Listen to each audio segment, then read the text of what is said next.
عبده ورسوله اللهم صل وسلم وبارك على سيدنا محمد وعلى آله وأصحابه أجمعين أما بعد. Pemirsa, sahabat netizen dimanapun berada, kembali kita berjumpa dengan saya dalam kajian kitab Risalah Ahlus Sunnah wal Jamaah yang pada beberapa waktu yang lalu sempat terhenti karena masih dalam situasi Lebaran Idul Adha, dan melalui kesempatan ini saya akan juga menyampaikan permohonan maaf lahir dan batin. Semoga amaliyah kita di bulan Zulhijjah ini diterima oleh Allah Subhanahu wa Ta'ala, serta amaliyah kurban kita yang sudah kita tunaikan selama bulan Zulhijjah ini sebagai bentuk syariah dari Idul Kurban tahun 1441 Hijriah. Semoga segala amaliyah yang sudah kita tunaikan itu menjadi jalan lurus yang memudahkan kita untuk menuju ridha Allah, serta menjadi kunci pembuka pintu surga pada di yaumil akhirah kelak. Pemirsa netizen yang dirahmati Allah, pada malam hari ini kita akan kembali mengkaji Risalah Ahlus Sunnah wal Jamaah, sebuah kitab yang disusun oleh founding fathers-nya Nahdlatul Ulama, Hadratus Syekh Kiai Haji Hasyim Asy'ari, yang pada pertemuan sebelumnya saya sudah masuk pada pembahasan mengenai hadis Nabi Shallallahu Alaihi Wasallam yang menjelaskan atau menerangkan tentang firqah-firqah di dalam Islam atau golongan-golongan yang ada di dalam Islam, yang dalam hal ini adalah golongan akidah atau golongan di dalam bidang akidah, firqah akidah. Karena kita tahu bahwa di dalam Islam itu banyak firqahnya. Ada firqah dalam bidang akidah, ada firqah di dalam bidang fikih, ada juga firqah di dalam bidang tasawuf.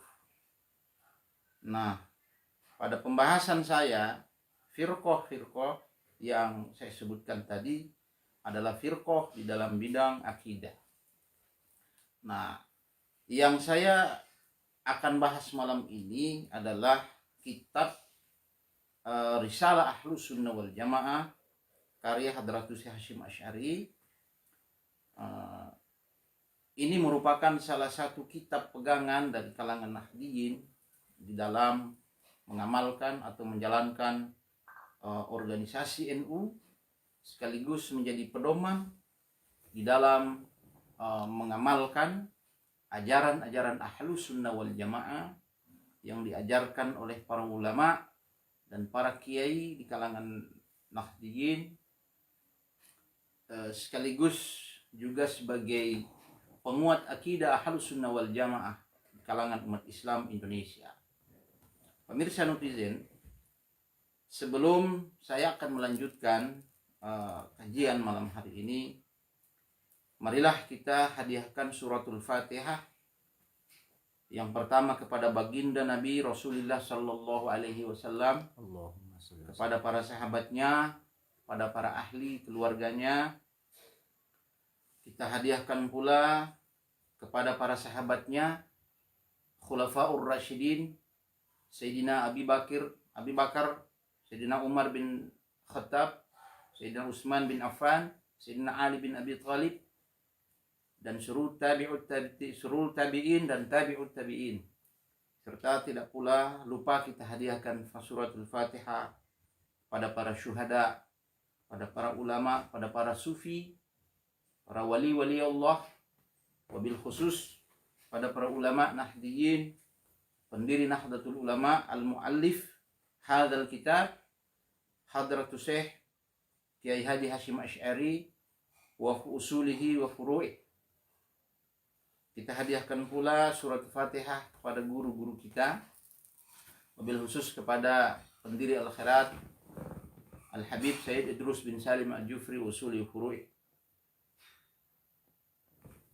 Kita hadiahkan pula surat Fatihah kepada orang tua kita, pada kakek, pada paman, pada saudara handai tolan kita yang telah mendahului. Lahum al-Fatihah. A'udzu billahi minasyaitonir rajim. Bismillahirrahmanirrahim. Alhamdulillahirabbil alamin, arrahmanir rahim, maliki yaumiddin. Iyyaka na'budu wa iyyaka nasta'in. Ihdinas siratal mustaqim. Siratal ladzina an'amta 'alaihim ghairil maghdubi 'alaihim waladdallin. Amin. Pemirsa netizen, saya lanjutkan pembahasan tentang tema Ahlus Sunnah wal Jamaah sebagai mazhab yang selamat. Mengapa saya menyebut Ahlus Sunnah wal Jamaah sebagai mazhab yang selamat? Itu sesuai dengan hadis Nabi Shallallahu Alaihi Wasallam yang sudah kita bacakan. Saya sudah sebutkan pada pertemuan-pertemuan yang lalu, yang menjelaskan mengenai golongan-golongan di dalam Islam, yang dimana Islam itu pecah belah menjadi 73 golongan. Sedangkan 72 golongan itu sudah disebutkan sesat oleh para ulama, dan satu golongan diantaranya adalah golongan yang selamat, yang para ulama sepakat yang dimaksud oleh selamat di situ adalah Ahlus Sunnah wal Jamaah. Para pemirsa netizen dimanapun berada, saya akan kembali membacakan teks dari kitab Risalah Ahlus Sunnah wal Jamaah yang menjelaskan mengenai firqah-firqah tersebut untuk merefresh kembali apa yang saya sudah jelaskan pada minggu yang lalu, jangan sampai lupa. Thumma hadatsal khilafu ba'da dzalika syai'an ila an takamalat al-firaqud dhallatu 72 firqah. Kemudian terjadi perbedaan, summa hadatsal khilaf ba'da dzalika. Terjadi perbedaan sesudah itu, syai'an sedikit demi sedikit, ya. Artinya golongan-golongan yang ada itu kemudian mengalami perkembangan sedikit demi sedikit. Ila antakamalatil firaqu ad-dhallatu 72 firqah. Sampai kemudian dia sempurna menjadi golongan-golongan yang sesat. Jadi golongan-golongan yang saya sebutkan di sini yang mengalami al-khilafu ba'da dzalika syai'an berkembang sedikit demi sedikit itu adalah golongan-golongan yang sesat, yang 72 golongan yang saya sudah sebutkan itu. Wa tsalitsatu, dan yang ketiga, yang wathalisatu wasab'una hum Ahlus Sunnah wal Jamaah wa hum al-firaqun najiyah. Sedangkan golongan yang ke-73 wasab'una hum Ahlus Sunnah wal, mereka itu adalah Ahlus Sunnah wal Jamaah wa hum al-firaqun najiyah. Dan golongan Ahlus Sunnah wal Jamaah inilah yang disebut dengan firaq atau firqah yang selamat. Fa in qila, jika ditanya, hadhil firaqu ma'rufah, apakah golongan yang 72 golongan yang sesat itu bisa kita ketahui? Fal jawab, maka jawabnya adalah inna na'riful iftiraq wa usul al firaq. Kita tahu, inna na'rifu, kita mengetahui al-iftiraq, tentang apa? Tentang perpecahan yang terjadi. Ya. Jadi kita mengetahui tentang di dalam Islam itu terjadi perpecahan. Ya. Kemudian kita juga tahu wa usul al-firaq, dan pokok-pokok dari sekte-sekte yang ada itu. Wa anna kulla ta'ifatin minal firaqi, dan sesungguhnya setiap sekte dari usul-usulul firaq itu, dari pokok atau apa namanya pokok dari firaq itu ya, yang jumlahnya ada 6 ya, ta'ifatin minal inqasamat ila firaq, dia pecah belah menjadi beberapa golongan. Wa in lam nuhid bi asma'i tilkal firaq wa madzahibiha, walaupun kita tidak tahu secara detail nama-nama daripada sekte-sekte yang ada di dalam Islam itu. Kita tidak tahu. Kalau kita mengkaji di dalam kitab-kitab para ulama juga tidak disebutkan nama-nama dari 72 golongan itu, atau dari pecahan-pecahan 6 sekte itu. Yang dalam kitab ini disebutkan ada 2 pendapat, bahwa setiap dari 6 sekte itu ada yang pecah 12, kemudian dikali 6 sehingga menjadi 72. Ada juga pendapat dari Ibnu Ruslan rahimahullah yang mengatakan bahwa dari 72 golongan itu, dari 6 sekte dari usulul firaq itu pecah menjadi ada yang 20, ada yang 7, ada yang 1, ada juga yang pecah menjadi 3 ya. Sehingga ketika di total semua itu menjadi 72 golongan. Nah, wa usulul firaqi al-haruriyah. Adapun usulul firaq itu pertama adalah firqah atau golongan al-haruriyah. Nah, al-haruriyah ini adalah nama lain dari khawarij ya. Tetapi khawarij ini sebenarnya dia adalah nama yang lebih populer setelah Al-Haruriyah. Karena Al-Haruriyah itu adalah golongan yang pertama muncul. Siapa mereka? Yaitu golongan atau pasukan Sayyidina Ali yang tidak setuju dengan keputusan yang diambil oleh Ali, yang menyebabkan Ali bin Abi Thalib itu kalah secara politik dalam proses proses arbitrase yang berlangsung antara Ali dan Muawiyah bin Abu Sufyan. Sehingga golongan ini kemudian yang tadinya merupakan bagian dari pasukan Ali bin Abi Thalib menyatakan keluar, dan mereka kemudian menyendiri di satu daerah yang namanya Al-Haruri, sehingga mereka disebut golongan Haruriyah. Ada juga yang mengatakan Haruriyah ini dengan golongan Muhakkimah, diambil dari kata al-hukmu ya, la hakama illa lillah, tidak ada hukum, la hukma illa lillah, tidak ada hukum kecuali Allah. Itu prinsip dari golongan Haruriyah itu, yang kemudian ini menjadi dasar atau menjadi usulul firaq dari al-firaqul khawarij. Karena kita tahu khawarij itu banyak ya, pecahan-pecahannya. Ada khawarij yang bersekte ibadiyah, ada sekte Najariyah, ada sekte Sufuriyah, kemudian ada An-Najdiyah, ya ada banyak sekte-sekte itu. Yang pada dasarnya prinsip-prinsip mereka atau akidah mereka itu sama dengan prinsip dari Haruriyah itu, tetapi mengalami perkembangan. Ada perbedaan-perbedaan pendapat di kalangan sekte-sekte itu, sehingga dia menjadi sekte yang dinisbatkan kepada pendirinya. Sama seperti sekte-sekte yang lain juga, kebanyakan dinisbahkan kepada pendiri dari sekte-sekte itu. Ya. Kemudian sekte kedua wal qadariyah, yaitu sekte qadariyah. Nah, ini sekte qadariyah ini termasuk sekte yang muncul pada masa kira-kira sekitar abad 70 Hijriah. Dia bersamaan dengan sekte Jahmiyah atau sekte Jabariyah. Makanya kalau membahas sekte Qadariyah itu di dalam kitab-kitab kalam, itu pasti akan berbarengan dengan pembahasan tentang sekte Jabariyah atau sekte Jahmiyah. Karena dua sekte ini adalah dua sekte yang lahir secara bersamaan.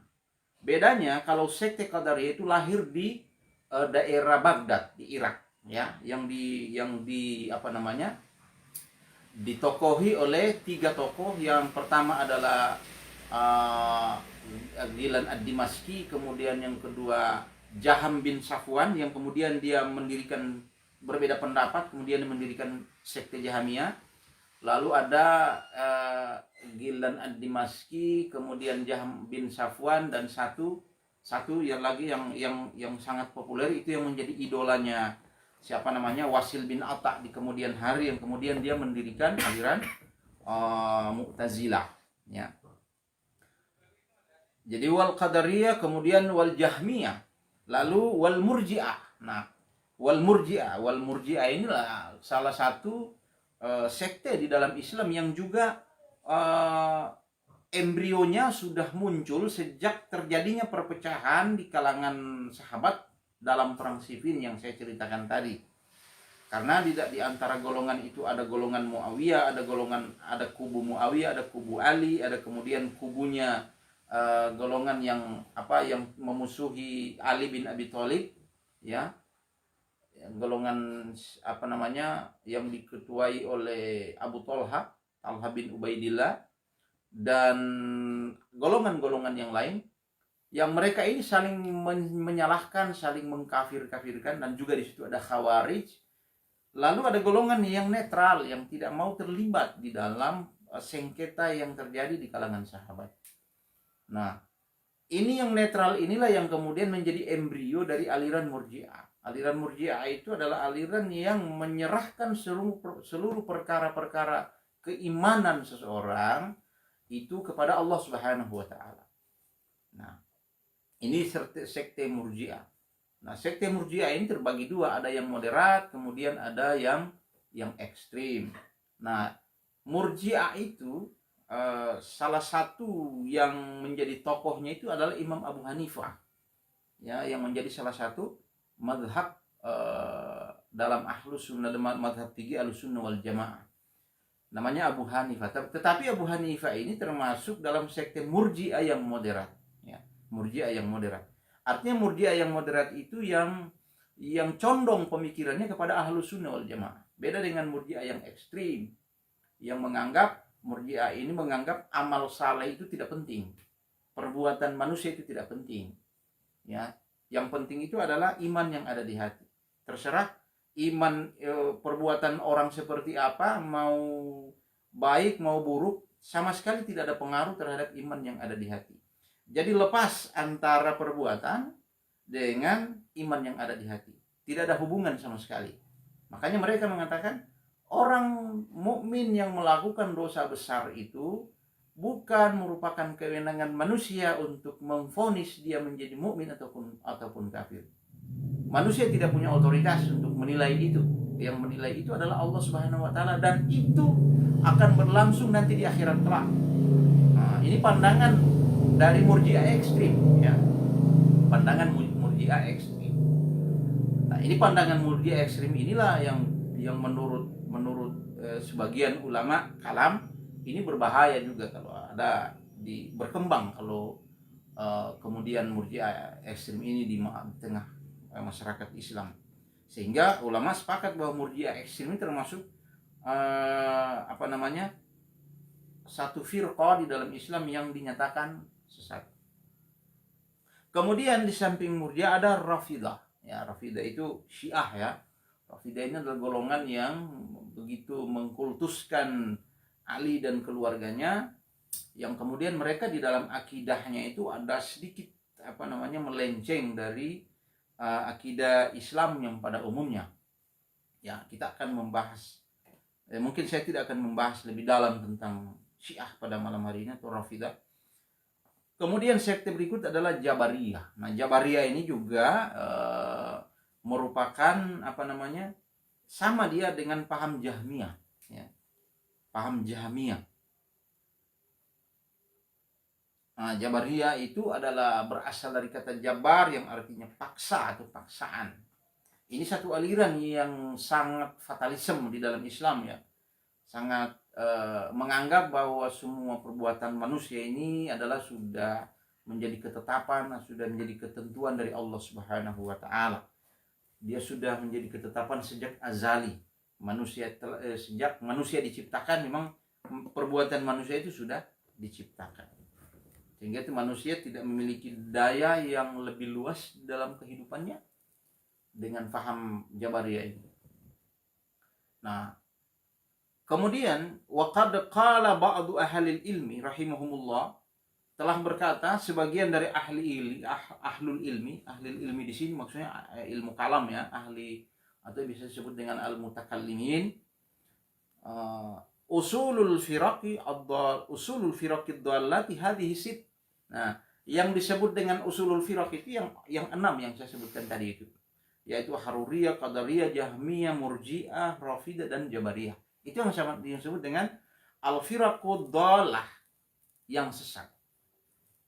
Wa qad inqasamat kullu firqatin minha, dan dari usulul firaq, 6 usulul firaq itu, inqasamat kullu firqah, pecah, setiap firqah itu pecah menjadi beberapa sekte ya. Minha ithna asyarata firqah, di antaranya ada yang 12 firqah ya. Fasarat ila tsnataini wa sab'ina firqah, kemudian dari 12 itu pecah masing-masing menjadi pecah 12, sehingga 6 dikali 12 menjadi 72 golongan. Ini satu pendapat yang mengatakan begitu. Pendapat yang lain Ibnu Ruslan yang mengatakan bahwa ada satu pendapat. Jadi Ibnu Ruslan juga ini mengutip pendapat. Ada pendapat yang mengatakan inna tafsilaha ishruna minhum rawafid, bahwa rincian dari masing-masing firqah itu yaitu 20 dari golongan Rafidah, wa ishruna min khawarij, 20 dari golongan khawarij, ishruna qadariyah, ada 20 firqah atau sekte dari golongan qadariyah, wa sab'atun murji'ah, ada 7 sekte dari golongan murji'ah, wa firqatun najariyah, dan 1 golongan najariyah. Nah, najariyah ini sebenarnya 10 ya. Wa hum aktsaru min asyri firaq. Najariyah itu lebih dari 10 firaq. Walakin yu'adduna wahidah, akan tetapi dia tetap dihitung satu firqah. Wa firqatun haruriyah, dan 1 firqah itu namanya firqah haruriyah. Wa firqatun jahmiyah, dan 1 firqah, 1 golongan yaitu jahmiyah. Jadi haruriyah dan jahmiyah itu menurut pendapat ini hanya pecah menjadi 1 sekte. Wa thalathun, bukan pecah ya, hanya Haruriyah itu 1 sekte itu saja yang namanya Haruriyah dan Jahmiyah. Wa thalathun firaq karamiyah, sedangkan sekte karamiyah, nah ini ada sebut juga, ada sekte yang baru, sekte karamiyah itu pecah menjadi 3 sekte. Fahadhihi isnani wa sab'una firqah. Nah, inilah yang disebut dengan 72 golongan. Pemirsa netizen yang dirahmati Allah Subhanahu wa taala, dari hadis ini kemudian timbul pertanyaan, kalau disebutkan bahwa golongan dari 6 sekte itu pecah menjadi 72 golongan, apakah sekte yang tidak disebutkan di sini, sementara dia ada di dalam sejarah Islam dan menjadi bagian dari sejarah Islam, termasuk golongan yang sesat atau tidak? Contohnya misalnya sekte Mu'tazilah. Ya, sekte Mu'tazilah. Sekte Mu'tazilah ini adalah satu aliran di dalam Islam yang didirikan oleh Wasil bin Atta pada sekitar 80 Hijriah. 80 Hijriah dia sampai 131 Hijriah. Ya. Wasil bin Atta itu adalah salah satu tokoh pendiri Mu'tazilah yang mengadopsi pemikiran-pemikiran dari pendiri aliran Qadariyah, pendiri dari aliran pendahulunya, yang dia itu terpengaruh dengan pemikirannya Gilan ad-Dimashqi soal perbuatan manusia, yang pada mulanya sekte Wasil bin Atta ini adalah muridnya Hasan al-Basri.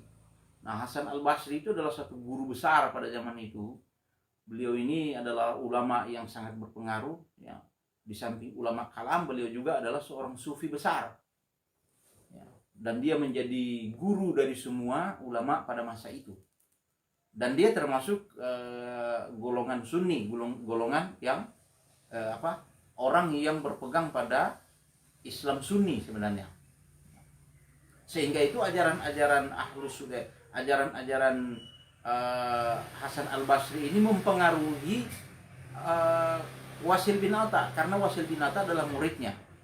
Namun Wasil bin Atta ini kemudian terpengaruh dengan pemikirannya Gilan Ad-Dimyashqi tentang kudrah, tentang qadar, tentang kudrah, bahwa manusia memiliki kuasa penuh atas perbuatannya. Sehingga ketika ada dalam satu majelis Wasil bin Atta duduk atau sedang mendengarkan ceramah dari gurunya Hasan Al-Basri, lalu ada yang bertanya kepada gurunya Hasan Al-Basri tentang status orang mukmin yang melakukan dosa besar, sebagaimana yang sudah menjadi bahan perbincangan dari paham Khawarij. Dari Khawarij itu mengatakan bahwa orang mukmin yang melakukan dosa besar itu sudah kafir, sudah keluar dari Islam dan halal darahnya. Yang sekarang juga sudah menjadi satu paham dari beberapa golongan yang ada sekarang, yang masih mengkafir-kafirkan orang, mengatakan halal darahnya, dibunuh dan sebagainya. Itu masih ada sekarang, itu paham Khawarij. Dan ini yang dipertanyakan oleh salah satu murid atau peserta dari pengajian dari Hasan Al-Basri. Maka Hasan Al-Basri sedang memikirkan tentang jawaban atas pertanyaan itu, tiba-tiba Wasil bin Atta menjawab bahwa Wasil bin Atta berpendapat orang mukmin yang berbuat dosa besar itu dia tidak beriman, tidak pula kafir. Al-manzilatu bainal manzilatain. Dia berposisi di antara dua posisi. Kalau dia mati itu tidak akan masuk surga, tidak pula masuk neraka, tapi di antara surga dan neraka. Ini yang disebut dengan al-manzilatu bainal manzilatain. Setelah dia mengucapkan kata-kata itu, Wasil bin Atta kemudian langsung keluar dari majelis gurunya dan menyendiri. Dia menyendiri, sudah tidak gabung lagi di situ. Maka kemudian Hasan Al-Basri mengatakan, i'tazalna, bahwa Wasil bin Atta itu i'tazalna, sudah menjauhkan diri dari kita, sudah memisahkan diri dari majelis ini. Nah, dari sinilah awal dari kata Mu'tazilah itu. Menurut satu pendapat. Dari sini, dari peristiwa terjadinya peristiwa antara Wasil bin Atta dengan gurunya Hasan Al-Basri. Nah, kenapa Wasil bin Atta itu keluar? Karena dia tadi, saya sebutkan tadi, dia sudah terpengaruh dengan pemikiran-pemikiran dari Gilan Ad-Dimyashqi tentang paham Qadariyah, terpengaruh dengan pemikiran-pemikiran itu, sehingga kemudian dia berbeda prinsip dengan gurunya sendiri. Nah, di dalam Islam kalau seorang murid itu sudah berbeda prinsip, berbeda pendapat dengan gurunya, itu berarti hal yang prinsipil juga, sehingga secara etis dia tidak boleh di situ lagi, gitu. Makanya dia memisahkan diri. Nah, Hasan Al-Basri menegaskan i'tazalna atau i'tazala anna, bahwa Wasil bin Atta sudah memisahkan diri, dia bukan bagian dari kita lagi. Lalu kemudian Wasil bin Atta mengembangkan paham Mu'tazilahnya dengan prinsip rasionalitas, dengan prinsip semua didasarkan atas akal pikiran, Jadi Mu'tazilah ini adalah satu aliran yang bisa dibelah dua, atau kakinya itu ada di dua posisi.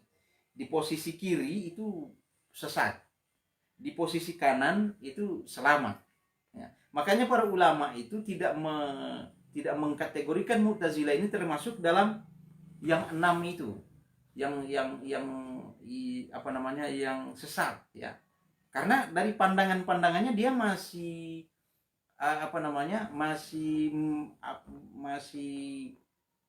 bersumber atau berpegang pada Al-Quran, meskipun sunnah sudah tidak, hanya Al-Quran. Tetapi pemahaman mereka terhadap Al-Quran itu lebih pada pemahaman yang bersifat rasional, bersifat rasional. Artinya kalau teks wahyu bertentangan dengan prinsip-prinsip akliyah, prinsip-prinsip rasionalitas, maka ayat itu ditolak oleh aliran Mu'tazilah. Nah, mengapa? Karena mereka ini golongan yang sangat meninggikan derajat akal, menempatkan akal pada posisi tertinggi daripada teks wahyu. Ya. Bukan berarti mereka melepas wahyu atau Al-Quran. Al-Quran diposisikan hanya sebagai alat konfirmasi atas kebenaran akal.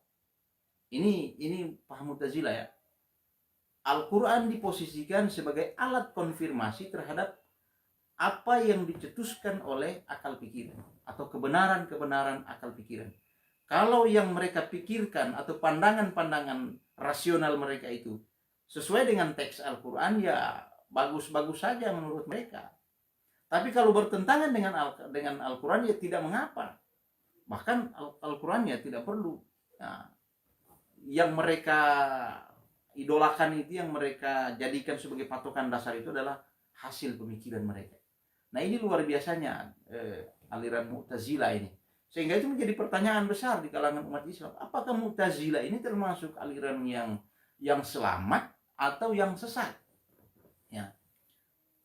Berbagai macam tafsiran muncul di kalangan ulama maupun pemikir-pemikir kontemporer sekarang ini tentang posisi Mu'tazilah. Karena di sisi lain bahwa Mu'tazilah ini memberikan kontribusi yang besar terhadap peradaban Islam, terutama pada masa Bani Abbasiyah, ya. Jadi kita tahu bahwa Mu'tazilah itu menjadi salah satu aliran yang diidolakan oleh para khalifah-khalifah Bani Abbasiyah, terutama pada masa Khalifah Al-Ma'mun. Al-Ma'mun ya. Khalifah Al-Ma'mun itu adalah salah satu khalifah di Bani Abbasiyah dalam dinasti Abbasiyah yang menjadikan paham Mu'tazilah itu menjadi paham negara.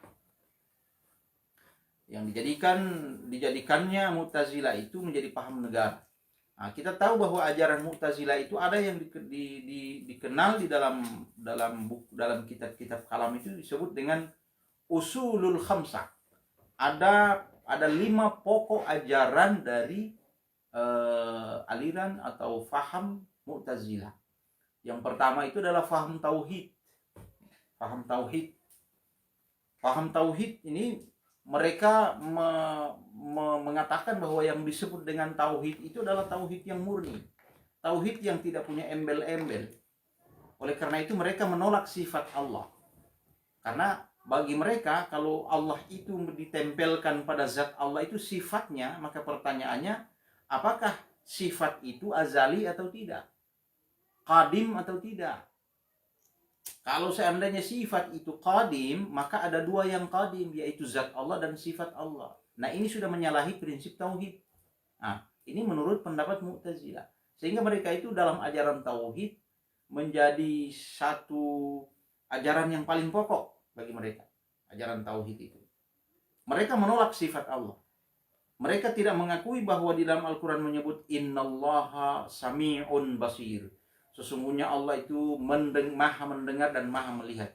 Mereka menolak sifat mendengar itu sebagai satu sifat yang menempel pada zat Allah. Ya. Ini berbeda dengan pandangan Asy'ariyah. Nanti akan kita bahas tentang Asy'ariyah ya. Karena aliran Asy'ariyah atau Abul Hasan Al-Asy'ari itu tadinya beliau ini adalah Mu'tazili, seorang Mu'tazili, penganut Mu'tazilah.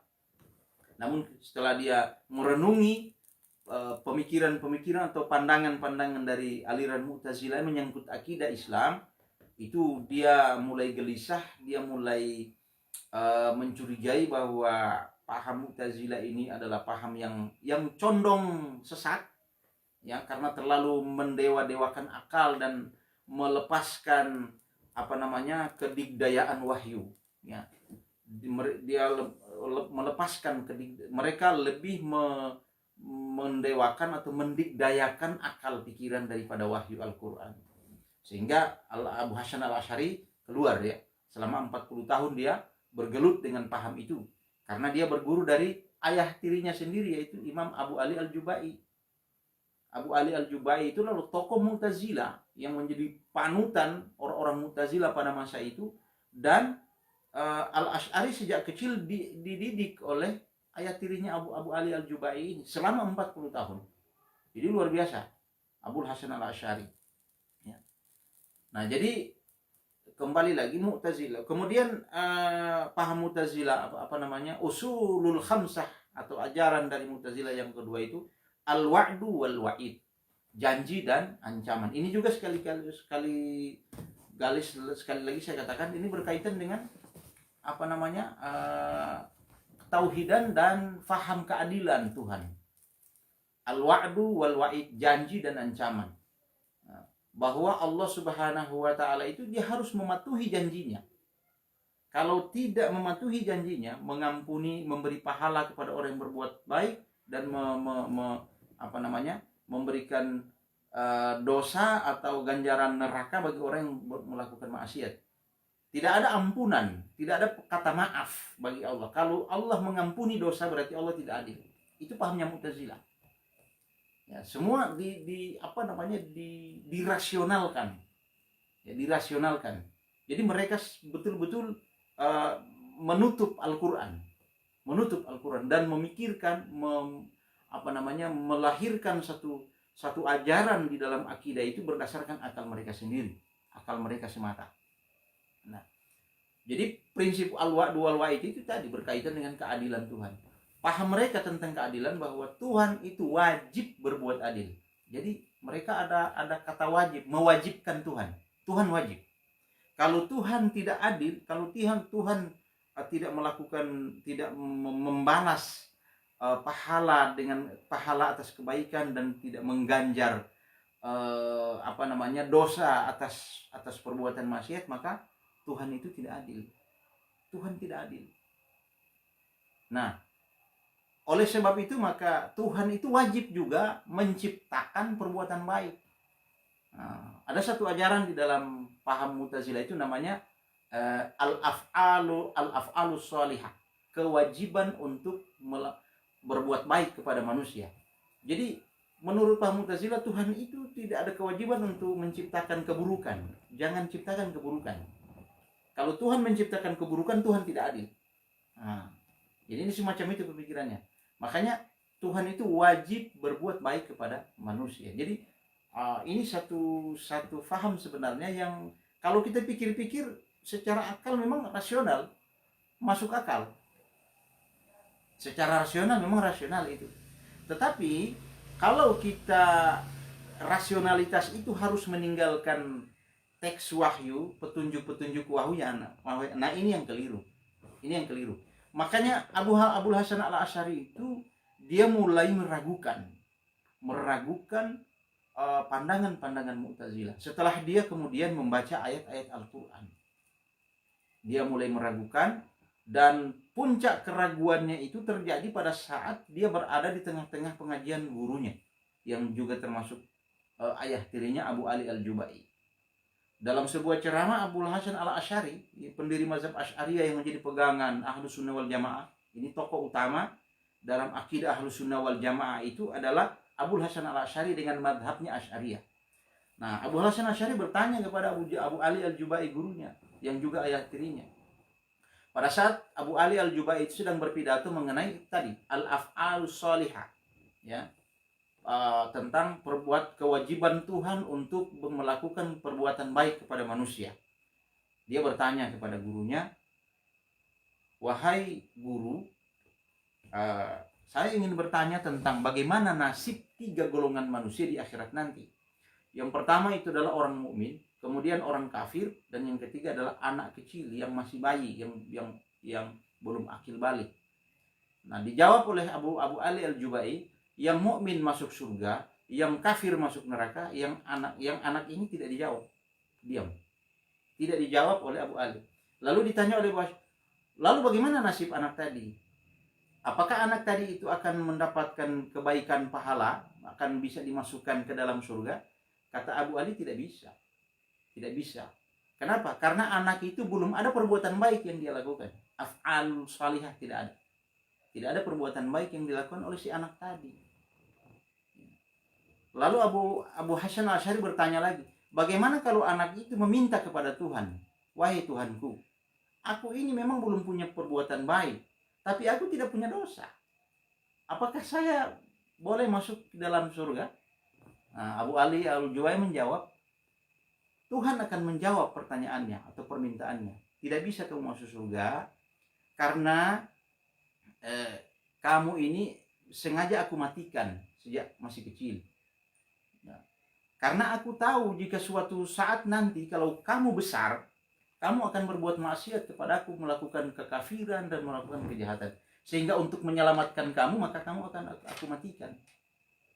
Lalu Abu Hasan Al-Asy'ari bertanya lagi, bagaimana dengan orang kafir tadi? Menurut Tuan Guru, Tuhan itu mengetahui bahwa nasib manusia kelak bagaimana, apakah dia menjadi baik atau dia jadi kafir, itu diketahui oleh manusia. Begitu juga si kafir. Tuhan tahu bahwa si kafir itu setelah besar dia akan berbuat kekafiran. Mengapa dia biarkan hidup, ya, dan sekarang engkau siksa di neraka? Anak itu akan protes kepada Tuhan. Bagaimana kira-kira pendapat guru tentang itu? Disitulah Abu Ali terdiam dan tidak bisa menjawab.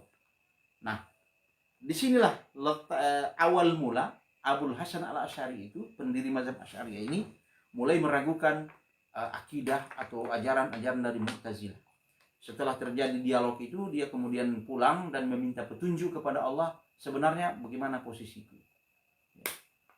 Lalu di tengah malam dalam kitab yang beliau susun sendiri, beliau ceritakan kisah itu, terutama ada di dalam kitab At-Tabyin, ya, At-Tabyin yang disusun oleh Abul Hasan. Begitu juga dalam kitab Al-Ibanah fi Usulid Diniyah, itu ada disebutkan tentang cerita itu. Ya. Dia kemudian meminta petunjuk kepada Allah dan suatu malam dia tidur, lalu dia mendapatkan mimpi bertemu dengan Rasulullah.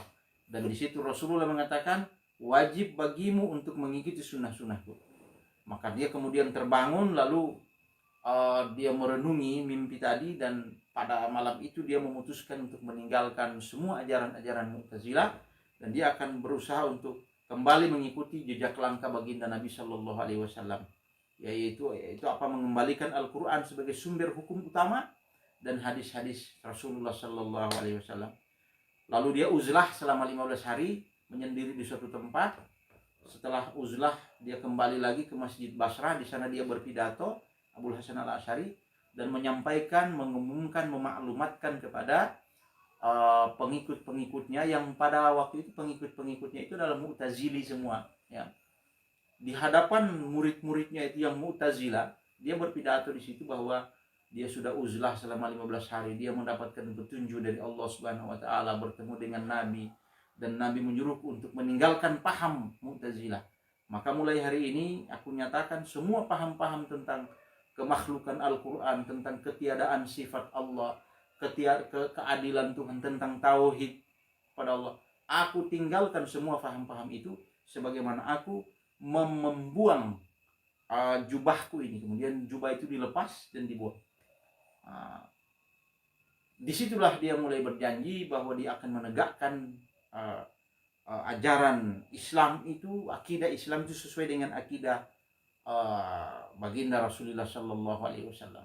Dia tinggalkan semua ajaran Mu'tazilah yang sangat filosofis, yang terlalu mendewa-dewakan akal, dan kembali kepada sunnah Nabi. Nah, di dalam sejarah kalau kita membaca dari aliran Asy'ariyah ini, Abu Hasan Al-Asy'ari itu dia mengalami 3 fase. Fase pertama adalah fase i'tizal, di mana dia ini masih berpaham Mu'tazilah. Seperti saya jelaskan, selama 40 tahun itu fase yang sangat fanatik terhadap ajaran Mu'tazilah itu. Kemudian fase berikut itu fase di antara dia mau keluar dengan dia masih tetap bertahan pada Mu'tazilah. Karena pada saat itu dia mengalami fase itu, dia mau terjadi keraguan. Dia mulai menganalisa pandangan-pandangan Mu'tazilah, kemudian dia mulai merenungi tentang kebenaran-kebenaran wahyu atau sunni. Lalu dia untuk menyelamatkan diri dari supaya tidak terjebak dari keraguannya itu, apakah dia berada di Mu'tazilah atau berada di Sunnah, maka dia mengikuti paham dari Abu Muhammad bin Said Al-Kullab, ya, yang biasa disebut dengan paham Kullabiyah. Nah, orang mengatakan bahwa paham Ahlus Sunnah wal Jamaah yang dianut oleh NU itu adalah paham Kullabiyah. Padahal kalau kita kaji sebenarnya Kullabiyah itu hanya tempat Abul Hasan Al-Asy'ari untuk menyelamatkan diri untuk sementara. Dia masih merujuk pada paham itu. Paham Kullabiyah ini adalah satu paham yang berada di antara paham salaf, paham salafi, dan paham Jahamiyah, ya, paham Jahamiyah. Jahamiyah yang saya maksud ini adalah Jahamiyah yang sebelum mendirikan Jabariyah, yaitu paham Jahamiyah yang Qadariyah. Nah, kalau Qadariyah berarti sama dengan paham Mu'tazilah, tapi dia sudah tidak lagi menyebut diri sebagai Mu'tazili, dia mengambil nama lain. Nah, jadi Pak Abu Muhammad bin Said Al-Kullab itu adalah satu tokoh pada waktu itu yang memiliki prinsip dalam akidahnya, yaitu merujuk pada pemikirannya Jahmiyah, Jaham bin Safwan, dan pemikirannya salaf di antara dua pemikiran ini.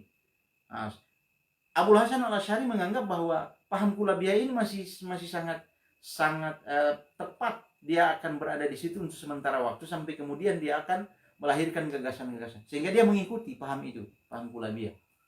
Tapi itu tidak berlangsung lama, ya. Tidak berlangsung lama.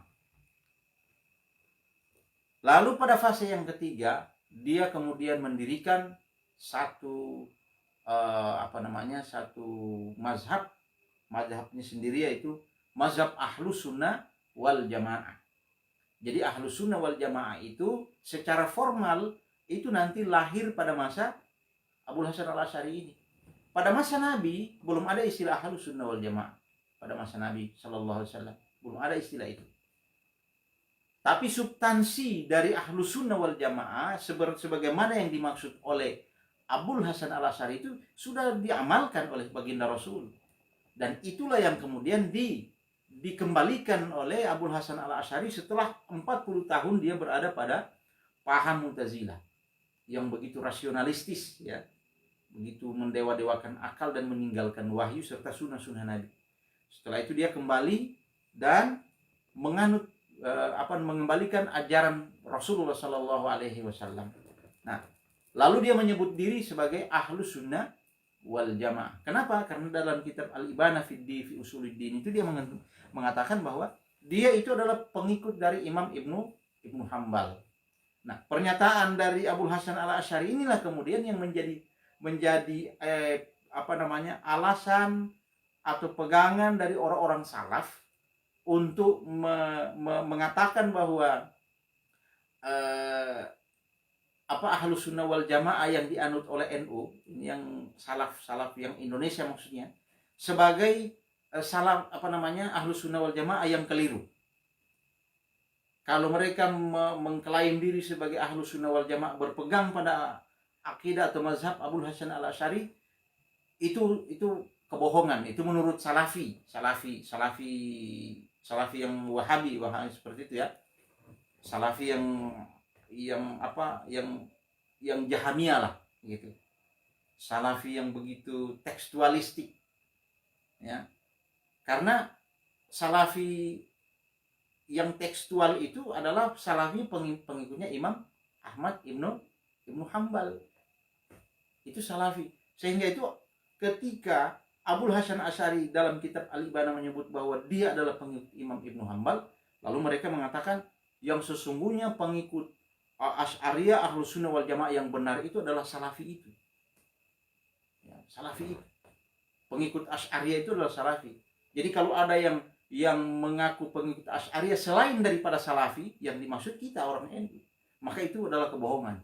Nah, ini makanya saya ingin menegaskan kepada kita orang-orang kaum muslimin, terutama warga Nahdliyin, melalui kesempatan ini kita harus berhati-hati.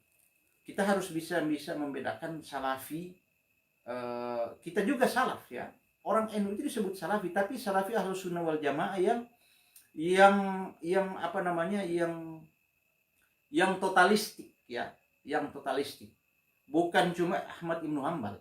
Makanya di dalam mazhab fikihnya Ahlus Sunnah wal Jamaah NU, di samping Abu Hanifah itu kan di samping Ahmad bin Hambal, ya ada 3 mazhab pendahulunya yang kita menjadi pegangan, yaitu Abu Hanifah, Imam Malik, kemudian Imam Syafi'i, dan Imam Ibnu Hambal.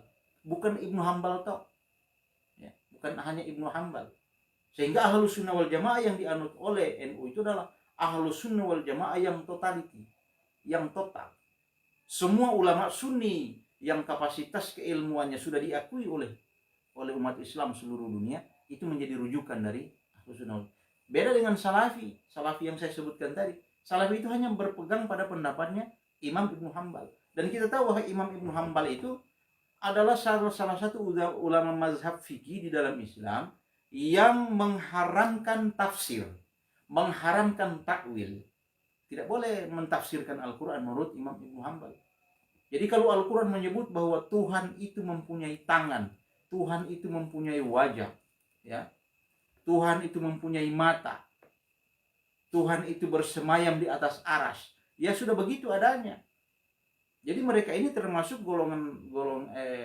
pemikirannya Imam Ahmad bin Hambal itu, yang kemudian diadopsi oleh pengikut-pengikut menjadi Salafi itu. Mereka disebut oleh para ulama sebagai aliran Salafi Mujassimah. Salafi Mujassimah itu apa? Salaf orang pengikut Imam Ahmad Ibnu Hambal yang memaknai bahwa Tuhan itu memiliki jasmani, bahwa Tuhan itu bersemayam di atas aras, Tuhan itu mempunyai tangan, yadullahi fawqa aydihi, tangan Allah di atas tangan-tangan mereka, ya. Bahwa mereka beranggapan itu Tuhan mempunyai wajah, itu ada dalam Al-Quran disebutkan. Nah, Imam Ibnu Hambal mengharamkan, tidak membolehkan untuk mentakwil ayat-ayat tasybih seperti itu, ayat-ayat mutasyabihat, ayat-ayat penyerupaan. Nah, berbeda dengan kita Ahlus Sunnah wal Jamaah yang totality ini, yang dianut oleh NU, ya, boleh mentakwilkan, mentafsirkan ayat-ayat tasybih itu dengan mengambil makna yang lain. Misalnya tangan itu artinya kekuasaan, wajah itu, wajhullah itu diartikan sebagai rahmat, ya, kasih sayang Allah. Kemudian aras itu digambarkan Tuhan itu bukan bersemayam di atas aras seperti raja duduk di atas singgasana, tetapi itu sebagai sebuah simbol, sebagai sebuah analogi bahwa Tuhan itu kekuasaannya maha tinggi dan maha luas. Tidak ada yang bisa melampaui kekuasaan Allah. Itu makna takwilnya. Tapi Salafi yang ini menolak pendapat seperti itu. Menurut mereka itu adalah satu pendapat yang keliru, yang salah, dan akan bertentangan dengan akidah Islam, ya. Nah, pemirsa netizen yang dirahmati oleh Allah Subhanahu wa taala, jadi inilah ciri khas dari Ahlus Sunnah wal Jamaah yang saya sebut dengan sebagai mazhab yang selamat. Kenapa? Karena Ahlus Sunnah wal Jamaah yang dianut oleh NU ini adalah yang pemahamannya total. Semua ulama yang memiliki pandangan dan tidak melenceng dari Al-Quran itu menjadi panutan. Ya, kita tahu bahwa di bidang akidah yang dipilih oleh Ahlus Sunnah wal Jamaah NU, khususnya Nahdlatul Ulama, itu dua mazhab, yaitu mazhab Asy'ariyah dan mazhab Imam Abu Mansur Al-Maturidi atau Maturidiyah. Ini yang dianut oleh NU. Mengapa? Karena dua ini, mazhab ini itu dianggap sebagai peletak atau mengembalikan ajaran-ajaran Islam yang sebenarnya yang dipraktekkan oleh baginda Nabi setelah beberapa tahun itu mengalami penyelewengan yang dilakukan oleh firqah yang sesat yang saya sebutkan tadi itu. Nah, kalau tidak ada proses ini terjadi, tidak ada dua ulama ini yang berusaha untuk mengembalikan ajaran Islam, akidah yang sebenarnya, akidah baginda Nabi SAW yang dipraktikkan oleh, maka Islam ini akan terus mengalami perkembangan yang tidak terkendali. Jangan sampai akan sampai pada titik yang jauh, titik terjauh dari ajaran yang sebenarnya. Karena Mu'tazilah itu sudah mulai melenceng, menjauh. Makanya jangan heran kalau di dalam Islam juga ada disebut dengan Islam liberal, liberalisme Islam. Itu dari mana? Itu dari ide-ide tentang pemikiran Mu'tazilah itu, ya. Dari ide-ide yang digagas oleh Mu'tazilah, mereka terpengaruh nih. Memang di sisi lain paham Mu'tazilah itu ada sisi positifnya, yaitu apa? Mereka itu sangat membangun peradaban itu berdasarkan ilmu pengetahuan, ya, tanpa harus dulu melihat teks. Mereka melakukan. Tetapi kalau sudah menyangkut akidah, nah ini yang perlu kita hati-hati. Sudah menyangkut Tuhan, menyangkut rukun keimanan, misalnya sudah menyangkut Allah, menyangkut Nabi, menyangkut malaikat, menyangkut kitab, ya, menyangkut qada dan qadar Allah. Nah ini kan sudah hal yang prinsipil di dalam Islam. Kalau mereka sudah mulai mengoreksi itu, mulai mengoreksi atau mengorek-ngorek ini akidah Islam yang 5 ini, yang 6 ini, ya, maka itu sudah berbahaya. Dan Mu'tazilah itu sudah mulai masuk di situ, mulai mengorek-ngorek itu tentang Allah. Allah itu katanya zat yang tidak punya sifat. Maha mendengar Allah itu adalah zat Allah. Bukan sifat al-basirnya Allah. Maha mendengarnya Allah itu adalah zat Allah, bukan sami'unnya Allah. Begitu ya. Maha mengetahuinya Allah itu adalah zat Allah, bukan alim, bukan maha alim. Mereka tidak mengakui sifat-sifat itu. Padahal jelas di dalam Al-Quran disebutkan innallaha sami'un basir, innallaha alimun khabir. Jelas dalam Al-Quran. Dan inilah yang dikembalikan oleh Abul Hasan Al-Asy'ari. Pemahaman seperti itu. Kita kembali kepada teks Al-Quran. Cuma bukan berarti bahwa Abul Hasan Al-Asy'ari ini sama dengan Jabariyah atau sama dengan Salafi, tidak. Yang dipahami oleh orang Salafi itu tidak. Perlu saya tegaskan bahwa kenapa Abul Hasan Al-Asy'ari mengatakan aku adalah pengikut Imam Ibnu Hanbal. Ternyata kalau kita tarik benang merah dari sisi sejarah, Abul Hasan Al-Asy'ari mengatakan aku pengikut Imam Ibnu Hanbal disebabkan karena Imam Ibnu Hanbal salah satu ulama yang menjadi korban Mu'tazilah pada waktu itu. Korban Mu'tazilah kenapa? Imam Ibnu Hanbal adalah salah satu ulama mazhab Sunni yang dihukum oleh kekhalifahan Mu'tazilah. Karena Khalifah Al-Ma'mun waktu itu menjadikan paham Mu'tazilah sebagai paham negara, undang-undang negara. Sehingga semua ulama yang memiliki pengikut yang banyak wajib untuk taat kepada aturan negara. Aturan negara itu yang dimaksud adalah pahamnya Mu'tazilah. Kenapa? Karena Al-Ma'mun itu, Khalifah Abbasiyah itu penganut Mu'tazilah. Nah, sehingga itu terjadilah yang namanya mihna. Nah, fenomena mihna inilah yang menyebabkan menjadi titik awal keruntuhan paham Mu'tazilah. Kenapa? Karena ulama sekaliber Imam Ibnu Hanbal itu mereka hukum. Gara-gara apa? Menolak pemikiran atau ajaran Mu'tazilah tentang kemakhlukan Al-Quran. Jadi waktu itu Mu'tazilah mengatakan bahwa mereka berpandangan Al-Quran itu adalah makhluk. Al-Quran itu ciptaan.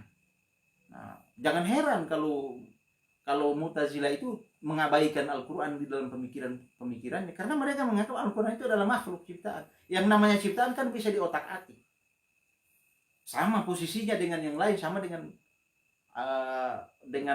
makhluk. Berbeda dengan Imam Ibnu Hanbal ketika ditanya oleh seorang khalifah, gubernur waktu itu yang diperintahkan oleh khalifah untuk menanyakan, untuk memanggil Imam Ahmad bin Hanbal ke istana. Lalu Imam Ibnu Hanbal hanya menjawab bahwa bagaimana pendapat Tuan guru tentang Al-Quran. Dia yang dijawab oleh Imam Ahmad bin Hanbal adalah Al-Qur'anu huwa kalamullah. Titik, sampai di situ. Tidak ada jawaban yang lain-lain. Ketika dia dipancing-pancing dengan pertanyaan terkait dengan pandangan Mu'tazilah, dia tetap menjawab Al-Qur'an huwa kalamullah. Begitu juga tentang pertanyaan mengenai bagaimana pendapatmu tentang Tuhan bersemayam di atas arsy. Dia bilang ya sudah begitu, tidak boleh ditafsirkan.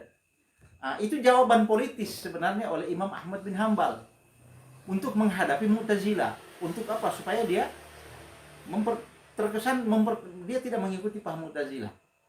Ya kemudian mereka mengatakan bahwa Imam Ibnu Hambal itu seperti itu pemahamannya, bahwa Tuhan itu bersemayam di aras, Tuhan itu mempunyai mata, Tuhan itu mempunyai muka.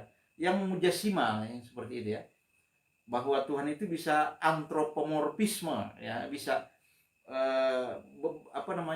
berbentuk seperti makhluk. Nah, ini yang dituduhkan oleh orang-orang salafi itu kepada kita, kepada orang Ahlus Sunnah wal Jamaah yang totalitas seperti NU ini sebagai penganut Asy'ariyah, bahwa Asy'ariyah itu bukan seperti yang kalian pahami. Asy'ariyah itu pengikut Imam Ibnu Hambal. Ya benar, pengikut Imam Ibnu Hambal. Yang seperti apa? Pemikiran Imam Ibnu Hambal kan bukan hanya pada persoalan itu. Dia juga berpendapat seperti itu karena berhadapan dengan situasi yang harus dijawab seperti itu.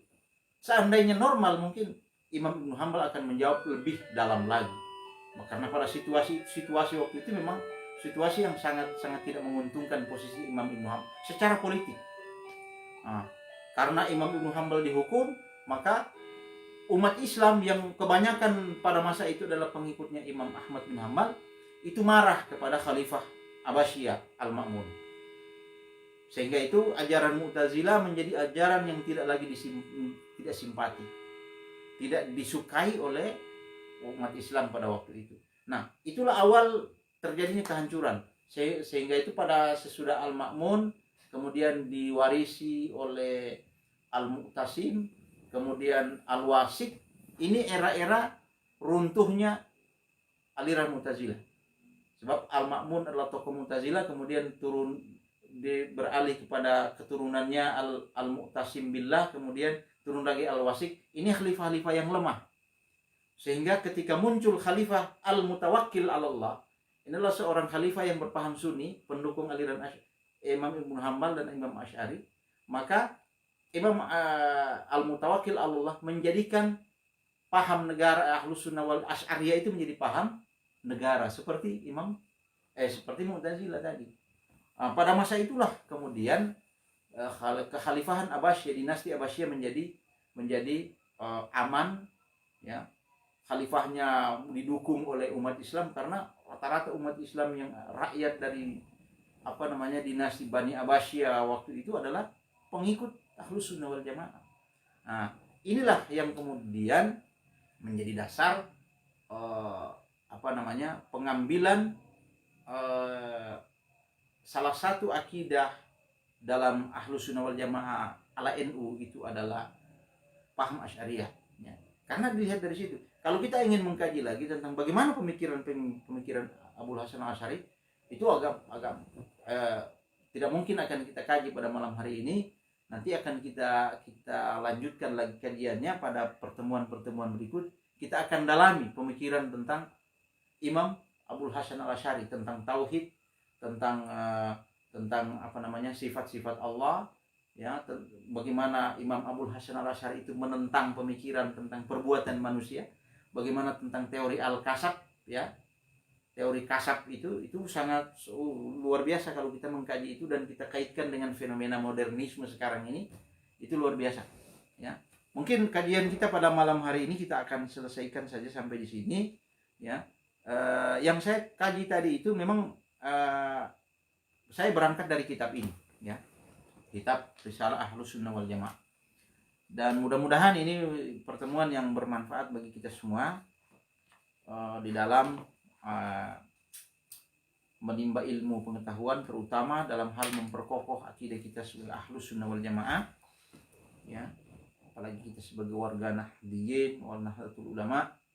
Ini menjadi pegangan pokok bagi kita, dan insyaallah kita akan terus mendalami ilmu pengetahuan melalui media ini agar kita tidak menjadi umat yang